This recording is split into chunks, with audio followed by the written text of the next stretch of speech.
Magandang araw mga ka-backyard. Ngayon gusto ko lang i-share sa inyo kung ano nga ba yung mga tatlong senyales na malapit na mga itlog yung ating mga RPL. Kung mapapansin ninyo, yung mga RPL natin, pag dumating sa atin to 16 weeks, 17 weeks, mapapansin natin na maliit pa yung palong nila. At unang-una nga natin nakikita yung paglaki ng palong nila. Doon natin napapansin na baka malapit na silang mga itlog. Pero bukod dun sa paglaki ng palong nila, isa pang senyalis dyan ay yung pagputi ng tenga nila sa ilalim ng kanilang tenga. Meron silang tinatawag na perlasan kung tawagin. At kung mapapansin ninyo, yung mga mas klaro yung perlasan sa tenga, sila yung mas malapit na mga itlog. Yung iba na katulad nito, nakabalot pa yung tengahan nila sa mga balayibong maliliit sa kanilang mukha, hindi pa halata, mas matagal pa silang mangingitlog.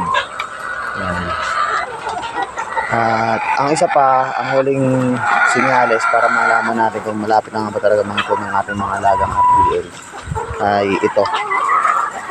Kapag konti na lang yung napupulot mo na balahibo, ang ibig sabihin niya malapit na sila matapos maglugon.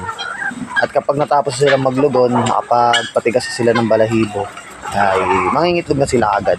Katulad din sa itik, ganon din yung itik. Kapag tapos na sila magpalit ng balahibo, nakapaglugon na sila at matigas na yung balahibo nila, agaran na sila mangingitlog. At sa RTL naman, ang mapapansin niyo, kapag kakaunti na lang yung napupulot yung balahibo, mga 1 week or 10 days, mga ganun na lang katagal, pwede na sila mangitlog pa isa-isa. Sa pangingitlog naman nila, sa mga unang itlog, kung mapapansin niyo, may mga matitigas, maliliit, pero syempre meron din mga malalambot na itlog kasi nga unang itlog pa lang ito, hindi pa siya fully developed. Kaya may papayo ko naman, kunin nyo na yung mga gantong malalambot na itlog kasi babasagin lang nila to, sayang, matatapon lang. Pwede naman natin ito pakinambangan, pwede natin itong lutuin, siya lang naman yung malambot sa kanya. Kasi kung di natin kukunin, ganito yung mangyayari sa kanya. Ayan, mababasag lang siya, tutukayin siya ng mga manok. Kaya mas maganda, kunin na natin to, yung mga gantong malalambot ang itlog ng manok. At dito nga pala sa ating cage, sa ating RPL, kung mapapansin niyo, yung ipot ng ating mga manok ay tuyo, walang amoy at walang langaw.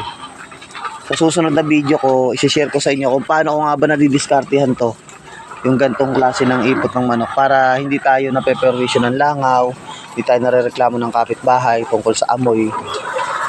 Isi-share ko sa inyo yun, kaya sana abangan nyo yung susunod natin na video para may pakita ko sa inyo kung paano ito ginagawa. Malaking tulong to, hindi lang sa mga backyard, kundi sa mas malalaking farm, kung paano natin mapapatuyo yung ipot ng ating manok. Hanggang dito lang yung video natin. Sana nakatulong sa ito para malaman mo kung malapit na nga ba mga itlog yung mga RTL mo. Thank you for watching. God bless. Salamat.